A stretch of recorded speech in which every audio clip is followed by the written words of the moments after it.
Well, hello, welcome everybody. Thanks for joining me for a quick conversation about the just yesterday, Tuesday, July the 12th, passed EU Data Privacy Shield legislation mandate. It's not really legislation, it's not a country-wide agreement, it's not a binding legal agreement between states, but it's a recommendation which has been adopted both in the US and now by the EU Commission, which regulates highly desirable situation of data privacy for US enterprises, US companies storing EU citizen information, which was all created, if you might remember, from the European High Court invalidating the Safe Harbor Agreement, which was in place for a long time, for I think 15 years until fall of last year. And this created this vacuum, which is very bad for not just the software winners, the big guys, the Googles, the Facebooks, who are in trouble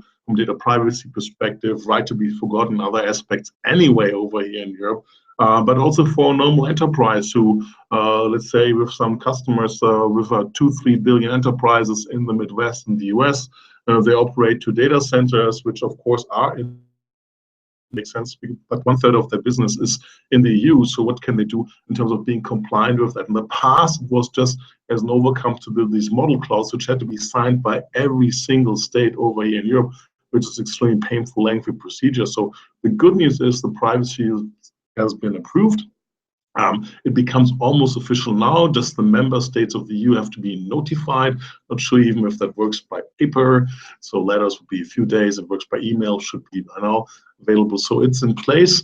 Finally, there is this agreement which provides certainty from that perspective.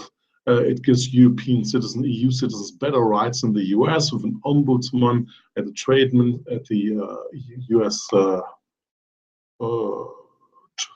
Trade Ministry, who's been the sponsor of that anyway. It's not called the Trade Ministry, apologies, too long in Europe by now. But many people are not happy with it at the moment. The group of 29, which is a very prominent European group of providing content input into the privacy shield, thinks it's not good enough. The approval was done already by a group of 31 late last Friday. So it's in place right now. Good news is certainty.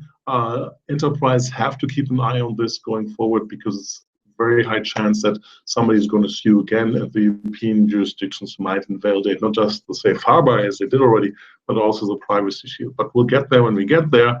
In the meantime, it's good news, but it means that if you're a CTO, CxO building next generation applications, if you're a CHRO running any software with employee information in the cloud, make sure that model agreements are in place with your vendors. Even better, this long-term recommendation for vendors and enterprise running these. You should have data centers both in the US and in the European Union. So look for your cloud providers, look for your SaaS providers to provide you that certainty and explain to you how they store information if they're standard software providers, how they store information differently between the two areas. So lots of things still to happen in this area. From a business continuity perspective, hopefully no more invalidation of the privacy shield. Unfortunately, it looks right now, being in Europe right now, ironically, 2 of the 3 times something happened around privacy shield and safe harbor, I've been in Europe. So hearing first time how there are significant concerns on the data privacy side, experts and the data security, privacy expert advocacy groups. So thanks for watching, appreciate it. Send me any questions, feedback on this, look forward to that. See you soon. Thanks and bye-bye.